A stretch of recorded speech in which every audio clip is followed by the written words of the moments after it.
सभी को मेरा प्रणाम।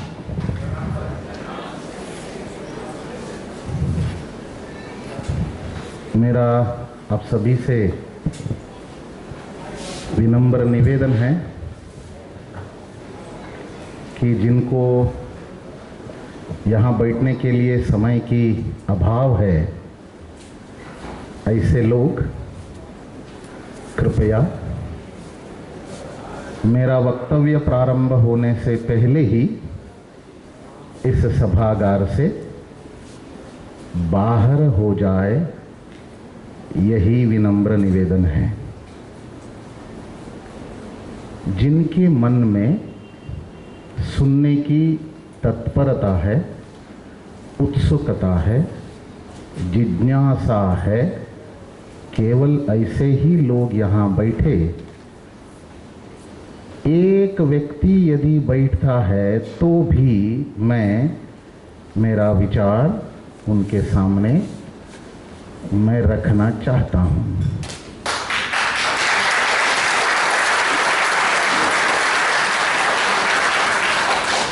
मैं तालियां सुनने नहीं आया हूँ और प्रशंसा सुनने के लिए भी नहीं आया हूँ।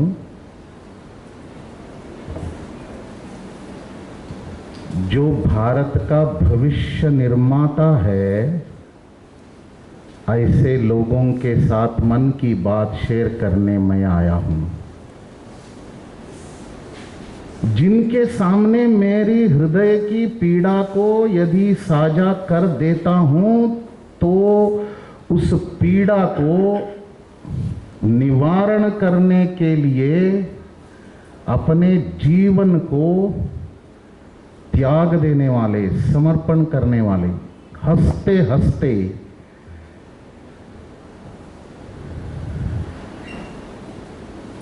इस देश की जो बीभत्स अवस्था है,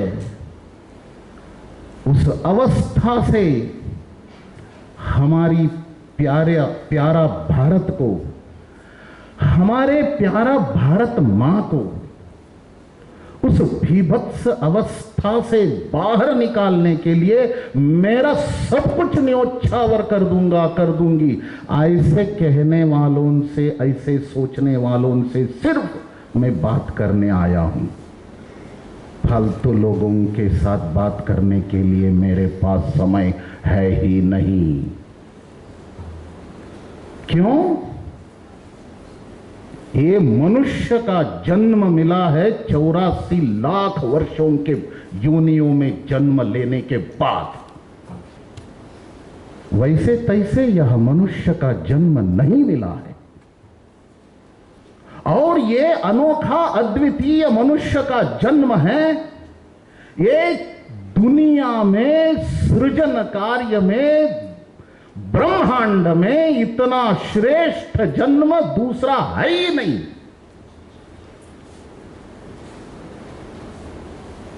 हम सब मनुष्य हैं, इसीलिए 84 लाख योनियों में जन्म पाकर उन जन्मों में अच्छे काम करते हुए, उन्नयन को प्राप्त करते हुए, आखिर में मनुष्य का जन्म अंत में जो प्राप्त करना है, उस यात्रा में अंतिम जन्म मनुष्य का होता है।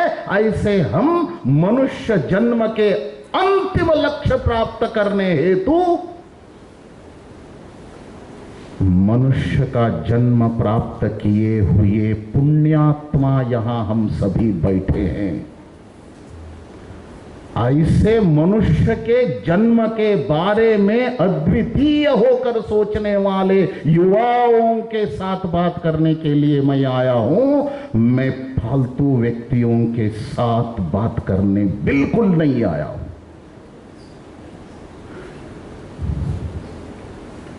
और मनुष्य का जन्म हमें प्राप्त हुआ है, इसीलिए हम सभी पुण्यात्मा हैं और हम 2 गुना पुण्य किए हैं, क्योंकि भारत में जन्म हमने लिए हैं। भारत में जन्म वैसे तैसे नहीं मिलता। जर्मनी से एक वैज्ञानिक आया हरिद्वार में, उन्होंने कई महीने तक रहते हुए वेद का अध्ययन किया, भारतीय ज्ञान परंपरा का गहराई से अध्ययन किया। बाद में उन्होंने एक चिट्ठी लिखी, उसमें वो लिखता है, मैं भारत को जानने का हर संभव प्रयास किया, मेरा भाग्य है भारत जैसा देश के बारे में अध्ययन करने का सौभाग्य मुझे प्राप्त हुआ, लेकिन ये सभी अध्ययन करने के बाद एक सत्य के बारे में मैंने जाना, सत्य का एक सत्य मैंने जाना कि जब तक मैं यहां जन्म नहीं लेता तब तक मनुष्य का जन्म का अंतिम लक्ष्य मुझे प्राप्त हो ही नहीं सकता। इसीलिए मैं खुशी से इस गंगा जल में मेरा जीवन को अंत कर रहा हूं, अगले जन्म में मुझे भारत में जन्म मिले, इसी प्रार्थना के साथ भगवान से मैं मेरा जीवन को अंत कर रहा हूं।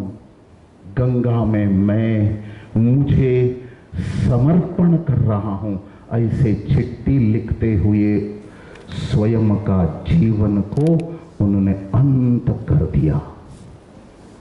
ऐसे अनगिनत लोग हमें मिल जाते हैं। यदि हम ढूंढने की मानसिकता है तो निश्चित रूप से मिल जाता है।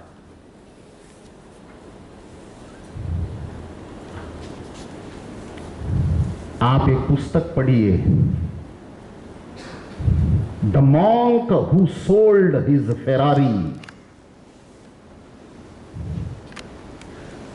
कृपया मैं आप सभी से निवेदन करता हूं, आपके जीवन में एक नई दिशा मिल सकती है, मिलती ही है। बाद में भगवत गीता पढ़िए, तब जीवन का एक नया मोड़ पर आप खड़े हो जाते हैं। मैं आपको यहां बैठे बैठे, मैं खड़े खड़े आपको गारंटी देता हूं, आपके जीवन में एक नई दिशा की ओर चल पड़ती है। इसीलिए भारत में हमने जन्मा, ये हमारा परम भाग्य है। भारत की एक लक्ष्य है, मनुष्य के जीवन में जैसा एक एक व्यक्ति का जीवन का भी लक्ष्य है, ऐसे एक देश का भी लक्ष्य होता है। भारत का लक्ष्य है दुनिया को एक दिशा दिखाना। दुनिया में जितने भी लोग हैं सभी श्रेष्ठ बने, सभी सुखी रहे, सभी आनंद से रहे। ऐसे करने के लिए जो भी करना है और सब कुछ करने का ही भारत का लक्ष्य है। हम सभी भारतवासी हैं, इसीलिए मैं आप सभी को पुण्यात्मा कहता हूं। सैकड़ों वर्षों के बाद जब भारत अपना करवट बदल रहा है, ऐसे समय में हम युवा हैं, ये भी हमारा सौभाग्य है। युवा वो होते हैं जो असंभव को संभव करके दिखाने वाले। युवा वो होते हैं जिसके जीवन में असंभव यह शब्द उनके शब्दकोश में है ही नहीं। युवा को उल्टी दिशा में यदि पढ़ेंगे तो वायु हो जाता है। वायु तूफान भी हो सकता है और प्राण शक्ति के आधार पर मनुष्य के जीवन को सार्थकता की ओर ले जाने वाली प्राणवायु भी हो सकता है।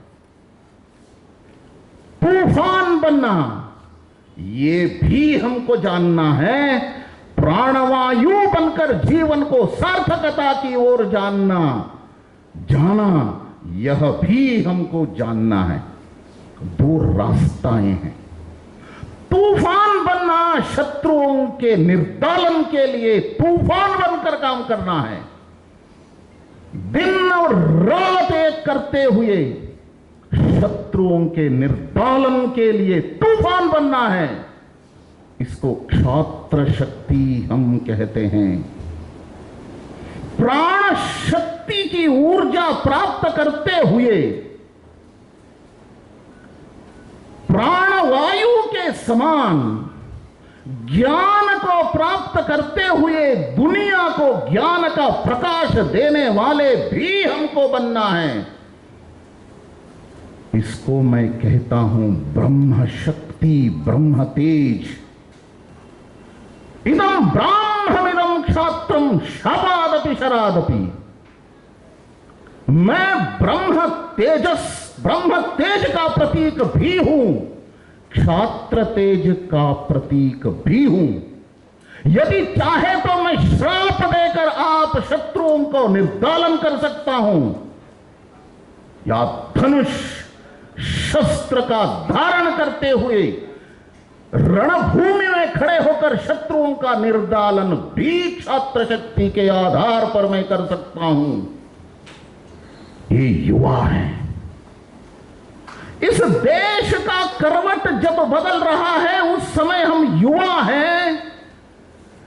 दुनिया को दिशा दिखाने वाले हम बनना चाहिए। इसीलिए ब्रह्म तेज और क्षात्र तेज दोनों का प्रतीक बनने के लिए जीवन का उद्देश्य पहले तय करना पड़ता है। जीवन का उद्देश्य जब तक तय नहीं होता तब तक कोई भी व्यक्ति अपना कर्तव्य निर्धारित नहीं कर सकता।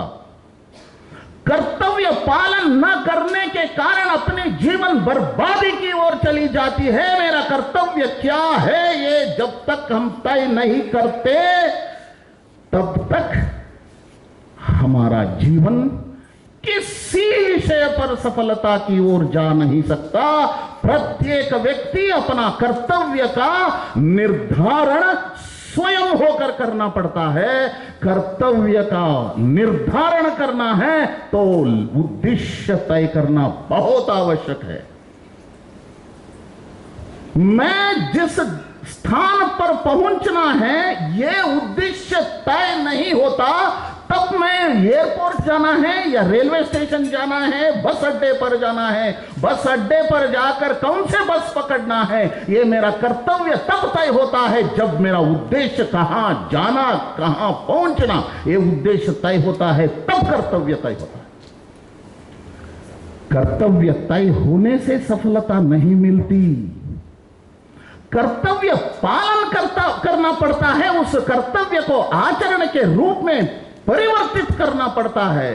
बिना आचरण मनुष्य में परिवर्तन नहीं आ सकता। सफलता की ओर हम कतई नहीं जा सकते। इसीलिए कर्तव्य का पालन करना है तो दिनचर्या ठीक करनी पड़ती है। दिनचर्या मनमानी होती है तो सफलता मिल नहीं सकती। मन को सुनेंगे तो वो मनमानी होती है। बुद्धि का यदि हम सुनते हैं तो वो बुद्धिमानी होती है। हमको बुद्धिमान बनना है, मनमाने नहीं।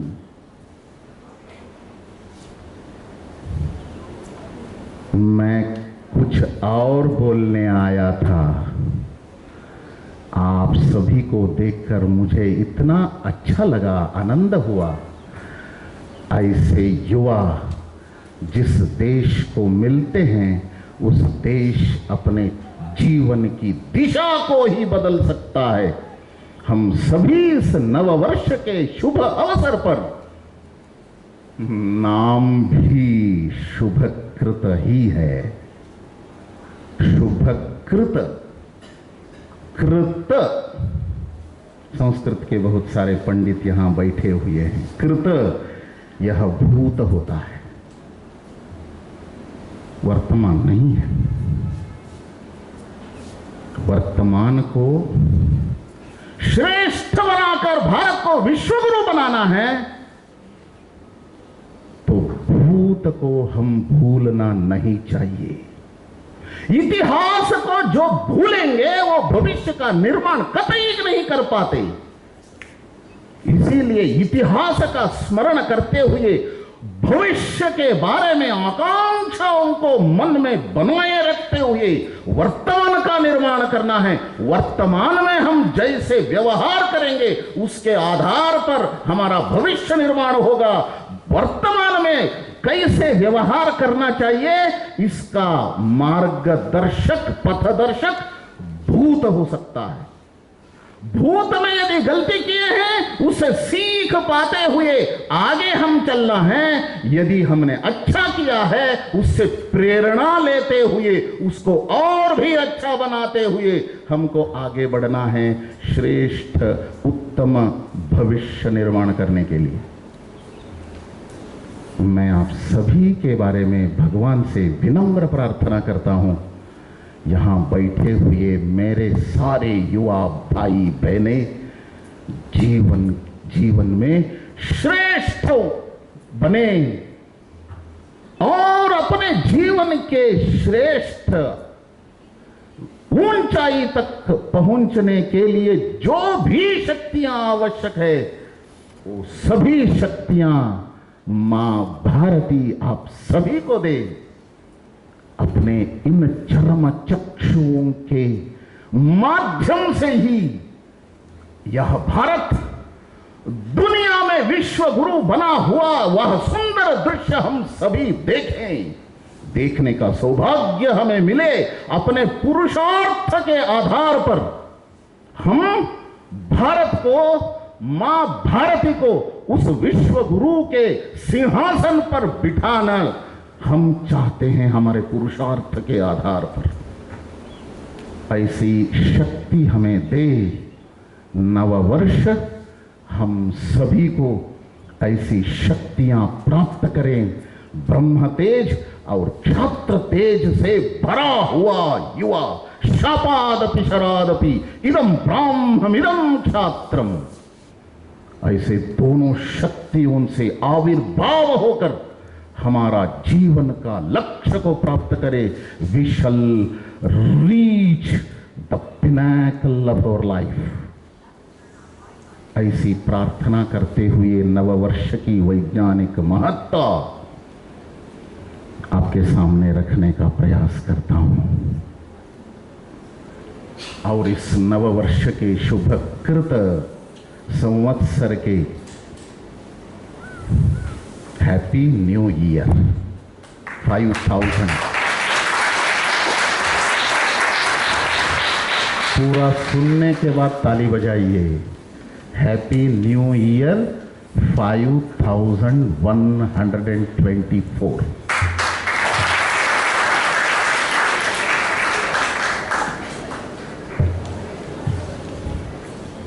हम बहुत पुराने हैं। दुनिया में हमारे जैसे पुराने कोई है ही नहीं, सभी हमारे बच्चे हैं। दुनिया में कई सारे संस्कृतियां उद्गम हुए हमने देखा और उनका अंत भी हमने देखा है, उनकी अंतिम यात्रा भी हमने देखा है। इतने पुराने हैं। नासा के वैज्ञानिकों ने रामेश्वरम से श्रीलंका तक जो मानव निर्मित सेतु का आविष्कार किया, और मानव निर्मित है वो प्रकृति निर्मित नहीं है, ऐसे उन्होंने साबित किया। और उन्होंने कहा ये 17 लाख वर्ष पुरानी है। तो हमारा उम्र अभी 17 लाख से भी अधिक हो गया है। हम सबसे बड़े भाई हैं। बड़े भाई दादागिरी नहीं करता, प्रेम से सबको आगे बढ़ाता है। एंगस मैडिसन दुनिया के यूरोप के अत्यंत श्रेष्ठ अर्थशास्त्र विशेषज्ञ, वो पुस्तक लिखता है वर्ल्ड हिस्ट्री ऑफ इकोनॉमी में। वो लिखता है भारत पहला सहस्रमान में 1000 वर्ष तक दुनिया के सबसे अधिक शक्तिशाली अर्थशक्ति के रूप में खड़ा रहा। 1 वर्ष, 2 वर्ष, 3 वर्ष, 10 वर्ष, 100 वर्ष नहीं, 1 वर्ष तक दुनिया के अर्थशक्ति के रूप में खड़ा रहा। ये कोरोना के संदर्भ में जो अर्थशक्ति गिरावट आ रही थी दुनिया में, उस समय दुनिया के सब ने सोचा भारत की गिरावट क्यों हो नहीं रहा है।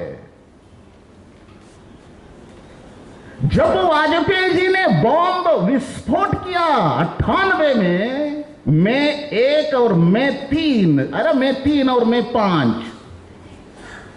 उस समय सैंक्शंस लगाए गए अमेरिका से, उस समय भी भारत नहीं गिरा। तब भी क्यों नहीं गिरा? इतने सैंक्शंस लगाने के बाद भी क्यों नहीं गिरा? कोरोना के संदर्भ में इतनी बड़ी आबादी होने के बाद भी, इंफ्रास्ट्रक्चर नहीं होने के बाद भी ये बचा कैसे? ये दुनिया का एक रिसर्च का विषय बन गया है। सभी रिसर्च कर रहे हैं। हम आनंद से फिर से कॉलेज आ गए। हमारा जीवन शैली ही वैसी है, हम सभी टिका लेते हैं, हम टिकते हैं। जो भी संकट है उसको, संकट को हमने अपॉर्चुनिटी के रूप में, अवसर के रूप में परिवर्तित कर लेते हैं और आगे बढ़ते हैं। आगे बढ़ना चरई वेती, हम रुकते नहीं हैं, हम थकते नहीं हैं, हम झुकते नहीं हैं, हम बिकते भी नहीं हैं। ये भारत है। एंगस मेडिसन लिखता है 1000 वर्ष तक सस्टेनेबल इकोनॉमी के रूप में भारत 1000 वर्ष खड़ा रहा। इतना मात्र नहीं, ऐसे जब तक वो अर्थशक्ति के रूप में अपने आप को प्रस्तुत कर रहा था, उस समय जो दुनिया में दुर्बल देश थे उन सभी देशों को संबल प्रदान करते हुए अपने साथ आगे बढ़ाने के लिए प्रेरित किया और उनको भी मदद किया। ये भारत की विशेषता है। ये एंगस मेडिसन लिखता है। देश यदि अच्छा नहीं है तो अफगानिस्तान उदाहरण अपने पास है। देश यदि ठीक नहीं होता, श्रीलंका अपने सामने एक ज्वलंत जीता जागता उदाहरण है, भूलिए मत। इसलिए भारत के बारे में जानना है। आजादी का अमृत महोत्सव हम मनाने जा रहे हैं, मना रहे हैं। ऐसे समय में हम संकल्प लेना चाहिए, मेरा जीवन किस कार्य के लिए। यदि देश ही नहीं बचा, मेरी नौकरी कहां बचेगी, मेरा परिवार कहां बचेगा। इसीलिए देश को बचाने के लिए मैं जो भी करना चाहिए वो सभी मैं करूंगा। ऐसा संकल्प इस शुभ अवसर पर हम करें। भारत वैज्ञानिक दृष्टि रखने वाला देश है। हम किसी विषय पर अंधविश्वास नहीं करते। भगवत गीता में कृष्ण ने कहा है, अंधविश्वास अपने संस्कृति में उसको स्थान है ही नहीं। Go beyond the Vedas. निर्द्वंद्वो नित्य सत्वस्थो निर्योगक्षेम आत्मवान। कितनी बड़ी आवाहन है, अद्भुत रोमांचित करने वाला आवाहन कृष्ण देता है अर्जुन के माध्यम से हम सभी को। गो बियॉन्ड द वेदास। ग्रंथ को पकड़कर लटकते हुए वहीं पे मत रह जाओ, आगे बढ़ो। ग्रंथ में दिया हुआ सभी ज्ञान को प्राप्त करो, उसको अपने जीवन में उतारो।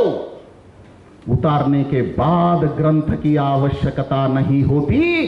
स्वयं जीता जागता चलता फिरता ग्रंथ बन जाओ। वेद ज्ञान का भंडार है, लेकिन उस ज्ञान भंडार को आत्मसात करते हुए, आचरण में लाते हुए स्वयं वेद बन जाओ और उससे भी आगे बढ़ो। गो बियॉन्ड द वेदास। इसीलिए अंधविश्वास दुनिया में किसी विचारधारा में, किसी समूह में, किसी पंथ संप्रदाय परंपराओं में इतनी वैज्ञानिक दृष्टि है ही नहीं। Go beyond the Vedas. वेद से भी परे हो जाओ। कितना रोमांचित कर देने वाला आवाहन है। इसीलिए अंधविश्वास भारत कभी भी नहीं करता, उसको स्वीकार भी नहीं करता। दुनिया से हर कोने से हम अच्छाई को स्वागत कर सकते हैं, लेकिन वो भारत केंद्रित है, भारत के हित में है, भारत की ज्ञान परंपरा के अनुकूल है, तो हम स्वीकार करेंगे, नहीं तो उसको स्वीकार नहीं करेंगे। हम दरवाजे इसीलिए रखे हैं, खिड़कियां इसीलिए रखे हैं, दुनिया के सभी कोने कोने से अच्छाई आ जाए। इसका अर्थ ये नहीं कि दीवारों को ही गिरा दे, ऐसा नहीं है। दीवारें चाहिए, घर के लिए दीवारें चाहिए। अपनत्व को बनाए रखते हुए दुनिया के अंदर जितने भी अच्छाई है उस सभी को हम स्वीकार करेंगे। इसी को सनातन शब्द से पहचाना जाता है। अंधविश्वास हम नहीं करते, काल गणना भी अपना वैज्ञानिक है। अभी घर में जो हम कार्यक्रम बनाते हैं, शादी हो, विविध प्रकार के धार्मिक कार्यक्रम हो, वो अंग्रेजी कैलेंडर के आधार पर हम नहीं करते। आयोजन भारतीय कालगणना, भारतीय पंचांग के आधार पर हम सभी परिवार के कार्यक्रम सभी हम आयोजन करते हैं। वो परिवार में है, सिस्टम में नहीं है। यानी स्वाधीनता हमको मिली है, स्वतंत्र हमको नहीं मिला है। इसीलिए आजादी के इस शुभ पावन अमृत महोत्सव के शुभ अवसर पर हमको तय करना है, मेरे पुरुषार्थ के कारण, मेरे बुद्धि के कारण, मेरे रिसर्च के कारण, मेरे प्रयासों के कारण भारत को स्वाधीनता से मैं स्वतंत्रता की ओर ले जाने के लिए जो भी योगदान देना आवश्यक रहेगा वो सब योगदान देने के लिए मैं तैयार हूं। ऐसा संकल्प हमको करना है। अंग्रेजी कैलेंडर में दो प्रकार हैं। पहले रोम में कैलेंडर शुरू हुआ, पहले यानी हमसे पहले नहीं, कुछ वर्ष पहले। वहां 10 महीने का वर्ष होता था। 10 महीनों में यूं ही नाम दे दिए, सितंबर, नवंबर, सितंबर, अक्टूबर, नवंबर, दिसंबर, ऐसे नाम दे दिया गया। 304 दिन थे एक वर्ष में।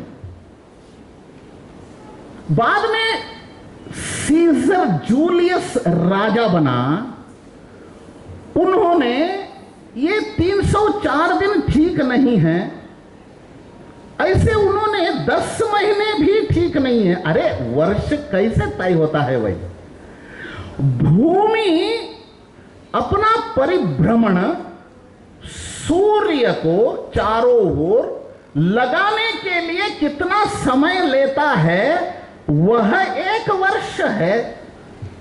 10 महीने में कैसे परिभ्रमण पूरा कर लेता है? था 10 महीने, उसी को चला रहे हैं, चलाते थे, लेकिन सीजर को लगा, सीजर जूलियस को लगा ये ठीक नहीं है, ये 12 वर्ष होना चाहिए। अपने नाम से एक महीना जोड़ दिया उन्होंने, उसको जुलाई ऐसा कह दिया। सीजर ऑगस्टस था, उसके नाम से एक जोड़ दिया, वो अगस्त महीना ऐसा हो गया। क्यों जोड़ा भाई? आप भी पूछिए, जो विद्वान है उनसे जाकर आप पूछ सकते हैं, उत्तर नहीं मिलेगा। और 12 महीने किया ये सीजर जूलियस, बाद में 360 दिन एक वर्ष के लिए। हाँ, और जूलियस सीजर ने 360.25 ऐसा एक वर्ष के लिए दिन उन्होंने तय किया। और जूलियस सीजर ने मार्च 25 वर्ष का प्रारंभ का दिन ऐसे घोषणा कर दी। क्यों मार्च 25 क्यों, 25 मार्च क्यों, 26 मार्च क्यों नहीं, 24 मार्च क्यों नहीं, 1 मार्च क्यों नहीं? थोड़ा आप अंग्रेजी के बारे में बहुत अनुयायी बन गए हैं, अंग्रेजी के फॉलोअर हैं, ऐसे लोगों से, विद्वानों से आप कृपया पूछ लीजिए, कुछ कारण नहीं था। 13वां पोप, उसका नाम था ग्रेगरी। उन्होंने 1532वां वर्ष में, ईस्वी सन 1532 में, 1532, उन्होंने उसको देखा, अध्ययन किया, ये ठीक नहीं है। क्योंकि सीजर जूलियस ने जो कैलेंडर बनाया था, 360.25 दिन एक वर्ष के लिए इसे बताया था, 10 महीने से 12 महीने कर दिया। उसको देखा, बाद में ग्रेगरी ने अध्ययन करने के बाद उनको लगा 1500 वर्षों के बाद 11 दिन का अंतर आ रहा है, फर्क आ रहा है गिनती में, ऐसा उनको लगा। इसीलिए इसको ठीक करेंगे ऐसा सोचते हुए उन्होंने 3 संशोधन, तब तक वो जूलियन कैलेंडर के रूप में बहुत प्रचलित था। एक ग्रेगरी ने क्या किया, 3 संशोधन किया। पहला संशोधन, वर्ष का प्रारंभ मार्च 25 नहीं, जनवरी 1, 1532 में उन्होंने किया। ये पहला संशोधन। दूसरा संशोधन अक्टूबर 4 तारीख था। अक्टूबर 4 तारीख 1532वां वर्ष को उन्होंने 1532 अक्टूबर 15 ऐसा घोषणा कर दी। अरे ये क्या पागलपन है।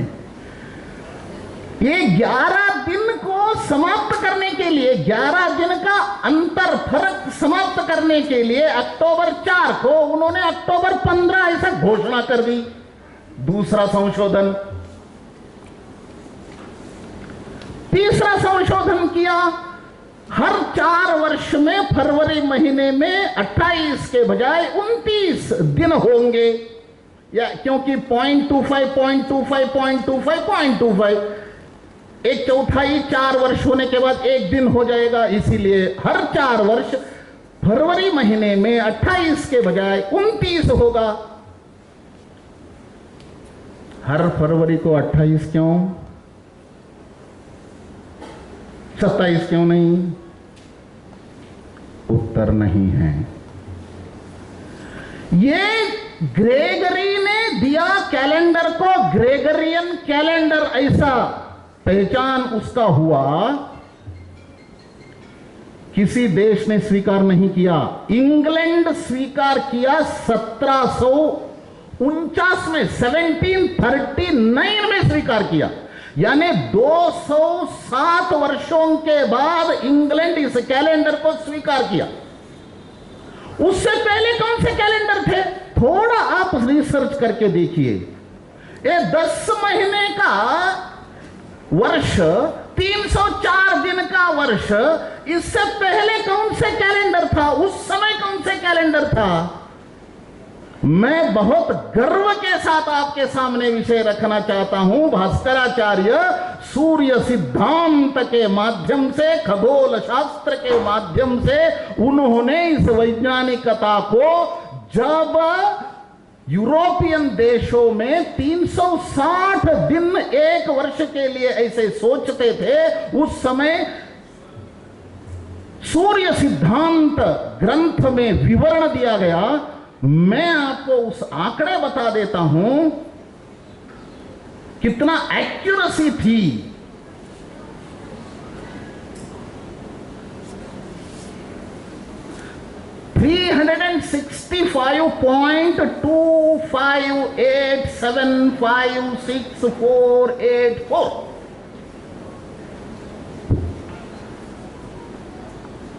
कोई इतना एक्यूरेट दे सकते हैं?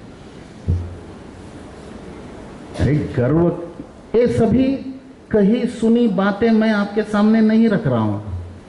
बहुत सारे लोग रिकॉर्ड भी कर रहे होंगे, चिंता नहीं है, ये विषय सबके पास जाना भी चाहिए। हम अपने देश के बारे में मनुष्य होने के कारण गर्व करना है, और इस देश में हमने जन्मे हैं इसीलिए गर्व करना है, यह वैज्ञानिक दृष्टि है। और सूर्य सिद्धांत के अनुसार, भास्कराचार्य जी के रिसर्च के अनुसार 365 दिन 15 घटी 31 पल 31 विपल 24 प्रतिविपल, ये उनका समय है। पृथ्वी की परिभ्रमणा का समय है। इतना समय वो लेता है।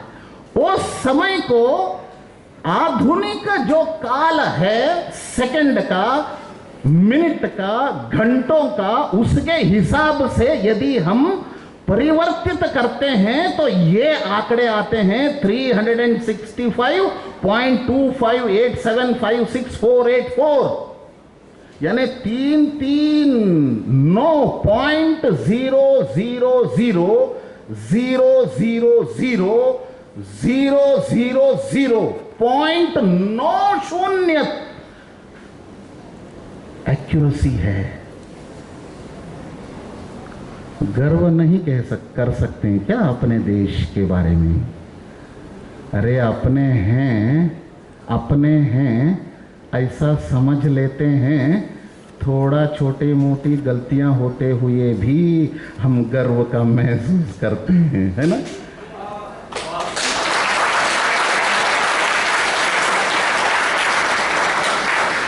घर में अपने प्यारा भाई है, प्यारा बहन है, छोटी मोटी गलतियां करते हैं तो उनको अनदेखी करते हुए गर्व का महसूस करते हैं। लेकिन ऐसे विद्वानों के कारण हम अभी भी गर्व का महसूस हम नहीं कर रहे हैं। पागल होकर जो अंधविश्वास करने वाले हैं दुनिया में, उनके पीछे हम जा रहे हैं, अंग्रेजों के पीछे ही। जो बुद्धिमान नहीं है ऐसे लोगों के पीछे हम जा रहे हैं। जो अंधे हैं उनके पीछे हम जा रहे हैं, ज्ञान देने वाले लोग। ये शर्म होनी चाहिए भारत के लोग जो उनके पीछे जाते हैं। इसीलिए आजादी के अमृत महोत्सव के इस शुभ वर्ष में हमको तय करना है, भारत का जो भी हो उसका मैं आदर करूंगा, आदर करूंगी, उसको आत्मसात करूंगी। वो व्यक्ति हो, वो वस्तु हो, वो पदार्थ हो, वो परिस्थिति हो, विचारधारा हो, जो भी हो। इसीलिए वाजपेयी जी का जिन्होंने पढ़ा वो सुनते ही शरीर रोमांचित हो जाते हैं। यहां के एक एक कंकड़ मेरे लिए शंकर है। एक नदी के पानी की एक एक बूंद मेरे लिए चरणामृत है। उसको पाकर मैं जीवन धन्य हुआ ऐसा महसूस में करना चाहिए। एक एक पर्वत हो, एक एक नदी हो, एक एक महापुरुष हो जिन्होंने जीव दुनिया की सुख के लिए अपना जीवन को न्योछावर कर दिया। स्वयं जलते हुए दूसरों के सुख के लिए अपना सब कुछ खो दिया। ऐसे लोगों के बारे में हम गर्व का महसूस करना चाहिए। आकाश में 27 नक्षत्र हैं। 27 नक्षत्रों को 108, जो ध्यान से सुनिए, मैंने तभी कहा था जिनको इस विचार से भी अत्यंत महत्वपूर्ण विषय आपस में चर्चा करने की है तो यहां रहने का जरूरत ही नहीं है।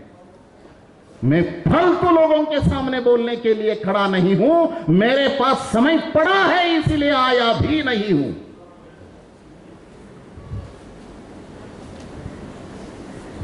अपना युवापन को बिगाड़ना नहीं चाहिए, देश के हित में उसको लगा देना है। इसीलिए कुछ विचार आपके सामने रखने के लिए आया हूं, टाइम पास के लिए बिल्कुल नहीं आया। एक मिनट भी मैं टाइम पास करना नहीं चाहता 24 घंटे में।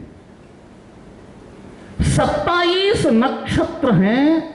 27 नक्षत्र को यदि हम जोड़ देंगे, उसको 108 पादों में जोड़ा गया है। 108 पादों को 9 हिस्से में बांटते हुए 12 भाग किया गया है। 108 का भी भारतीय संस्कृति में, भारतीय ज्ञान परंपरा में 108 का भी महत्व है। वो 9 ऐसे 12 भाग किया, एक एक को एक राशि का नाम दे दिया। उस जो 9 बिंदु हैं नक्षत्रों का, वहां जो पादों को जोड़ते हैं, जोड़ने के बाद जिस चित्र का कल्पना हम कर सकते हैं, उस नाम दे दिया। पहले राशि का नाम है मेष, दूसरा राशि का नाम है वृषभ। ऐसे नाम 12 नाम दिया गया। और सौरमान और चंद्रमान 2 प्रकार के कालगणना विकसित हुई। जिस समय एक राशि में यानी 9 पादों में सूर्य स्थित होता है, इसके लिए 1 माह लेता है। बाद में दूसरे उस पादों में वो प्रवेश करता है। इसीलिए 12 राशियों के आधार पर सौरमान के 12 महीनों का नाम दे दिया गया। और चंद्रमा के परिभ्रमण पृथ्वी के चारों ओर, उसके आधार पर चंद्रमान कालगणना ये विकसित हुई। लेकिन सूर्य की उस नक्षत्र में स्थित होना, उस पादों में, और चंद्र का परिभ्रमण, इन दोनों के तुलना में चंद्र का परिभ्रमण में कालावधि कम हुई। इस जो फर्क थी, वो फर्क मैं आपके सामने रखता हूं।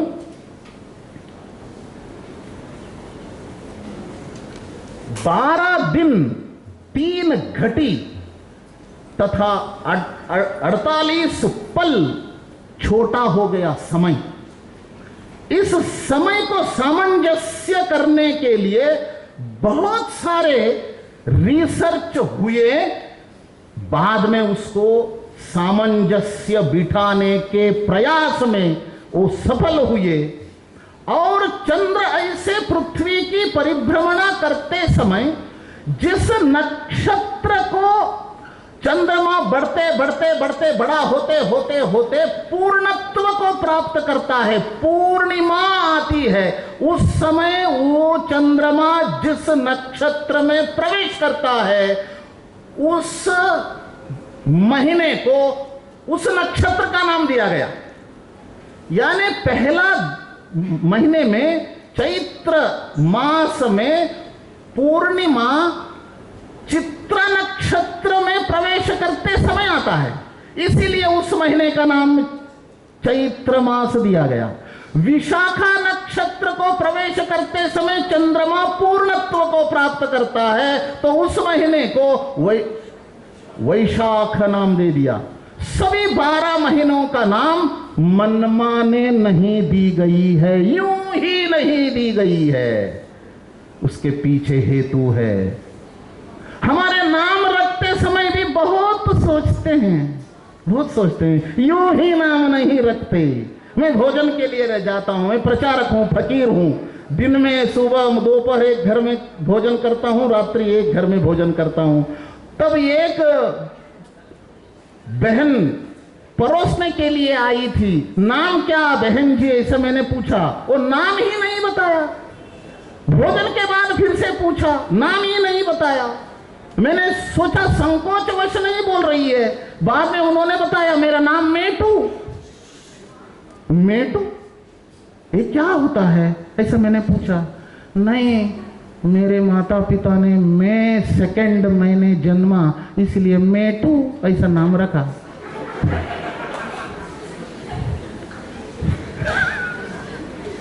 ऐसे फालतू काम हम नहीं करते। ये यूरोपियन जो प्रभाव, पश्चिम का प्रभाव अपने ऊपर जो हो रहा है, मिंटू किंटू मनुष्य को रखते हैं, सिंह ऐसा कुत्तों को रखते हैं। ये मजाक हो रहा है, अपनी संस्कृति का मजाक करने में हम आनंद का अनुभव करते हैं, ऐसा नहीं करना है। इसीलिए महीनों का नाम भी सोच समझ कर रखा गया है, इसके अंदर भी वैज्ञानिक दृष्टि है। समय का जो छोटी इकाई, वो मैंने जो बताया, समय चंद्र का परिभ्रमण का समय, घटी, पल, विपल, प्रतिविपल, उसका विवरण भी मैं आपके सामने रखता हूं। दुनिया में समय की जो गणना करना है, उसकी मापन भारत में ही सबसे छोटी इकाई है, उसका नाम है त्रुटि। 225 त्रुटि यानी 1 प्रति विपल, 60 प्रति विपल यानी 1 विपल। 1 विपल यानी 0.4 सेकेंड। 60 विपल यानी 1 पल। 60 पल यानी 1 घटी। 2.5 घटी यानी 1 होरा यानी 1 आवर।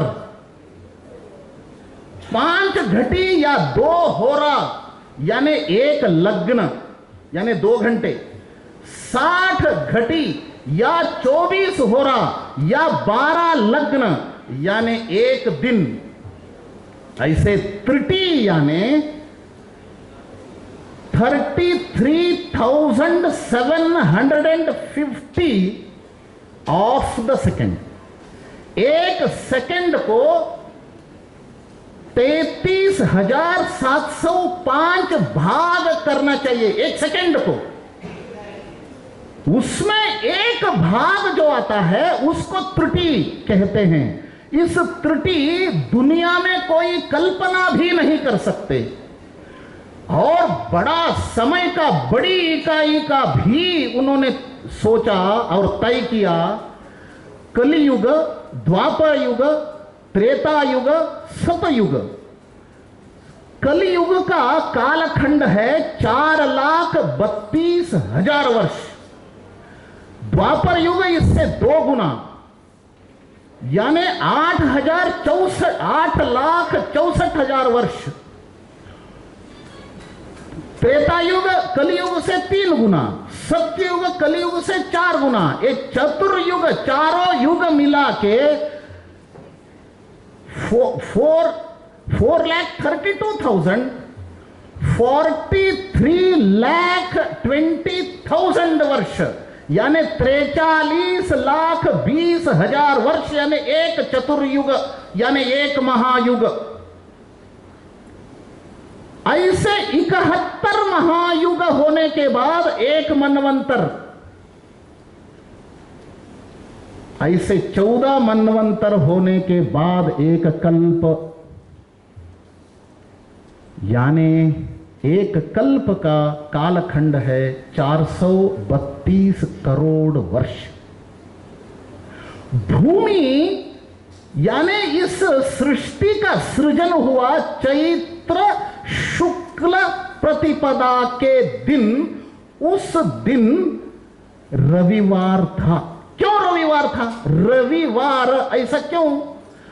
उस दिन का 24 घंटे का पहला होरा उसमें सूर्य स्थित था उस पाद में, इसीलिए रविवार रखा।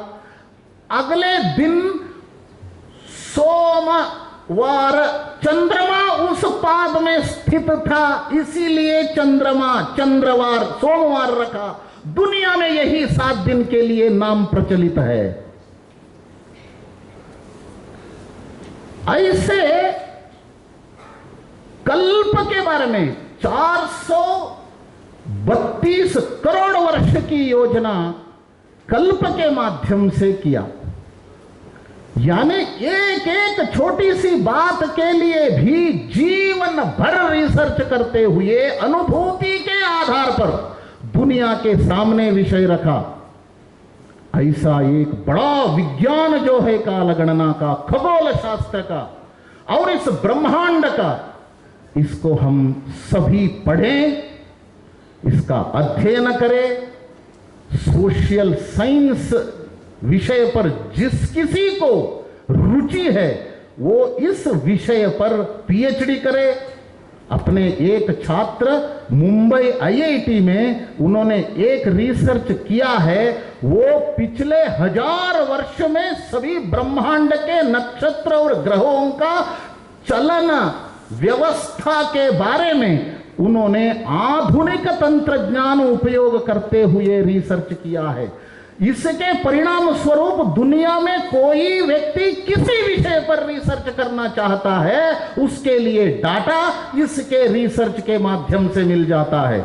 ऐसे दुनिया को योगदान देने वाला विषय हमारा होना चाहिए। ऐसे कुछ करने के लिए हम जन्मे हैं। ऐसे हम सोचकर इस शुभ अवसर पर एक अच्छा बड़ा संकल्प मन में करें। शुभ कृत संवत्सर में मेरा इस वर्ष का लक्ष्य हो, जीवन का उद्देश्य। जब तक जीवन का उद्देश्य मैं नहीं तय करता, कर्तव्य पालन नहीं हो सकता। कर्तव्य पालन मैं नहीं करता हूं तो मैं परिवार के लिए बोझ बनता हूं, शिक्षा संस्थान के लिए मैं बोझ बन जाता हूं, मेरे गांव के लिए, मैं शहर के लिए, मेरे देश के लिए मैं बोझ बन जाता हूं, जब तक मैं कर्तव्य का पालन सोच समझ कर नहीं करता। कर्तव्य को समझकर उसको करने के लिए उद्देश्य तय करना पड़ता है। इसलिए आप सभी से मेरा निवेदन है, first you decide the purpose of life, then you can decide your duties. बाद में कितने बजे उठना, जगना, सुबह कितने बजे सोना, क्या खाना क्या नहीं खाना, कब खाना, कितना खाना, क्या बात करना क्या नहीं बात करना, कब बात करना, कौन से विषय पर बात करना, कब मौन रहना, मन को सदा के लिए प्रसन्न रखना। एक ऐसे मन को एकाग्रता से रखने के लिए, अद्भुत शक्ति को प्राप्त करने के लिए मेरी जीवन की साधना किस प्रकार हो, ये सभी बाद में आप तय कर सकते हैं। Purpose of life, if you do not decide, our sacred life will go to dogs. If our sacred life go to dogs, then our beloved country will go to dogs. हमारा जीवन बर्बाद हो जाता है तो ये देश भी बर्बादी की ओर चली जाती है, क्योंकि युवाओं के आधार पर इस देश का भविष्य निर्माण हो जाता है। यदि हमारा जीवन सार्थक नहीं होता तो भारत का जीवन भी सार्थक नहीं होता। हमारे जीवन और राष्ट्र जीवन दोनों अलग अलग कर ही नहीं सकते। यदि भारत बर्बादी की ओर चली जाती है, निश्चित रूप से दुनिया में शांति रह नहीं सकती। दुनिया विनाश की कगार पर खड़ा होना सुनिश्चित है। इसीलिए दुनिया को दुनिया में शांति बनाए रहना चाहिए तो भारत रहना जरूरी है। भारत रहना चाहिए, केवल जीवित नहीं रहना, अपना जीवन का लक्ष्य की दिशा में दृढ़तापूर्वक भारत को आगे बढ़ना है। और दुनिया में शांति बनाए रखने के लिए, दुनिया में सुख समृद्धि को बनाए रखने के लिए, दुनिया में कोई दुष्ट शक्ति भारत की ओर कुदृष्टि से, बुरे नजरों से देखने का दुस्साहस कोई देश नहीं करना चाहिए। ऐसा यदि हम भारत के बारे में स्वप्न देखना चाहते हैं तो हमारा जीवन भी सार्थकता की ओर ही जाना चाहिए, बर्बादी की ओर नहीं।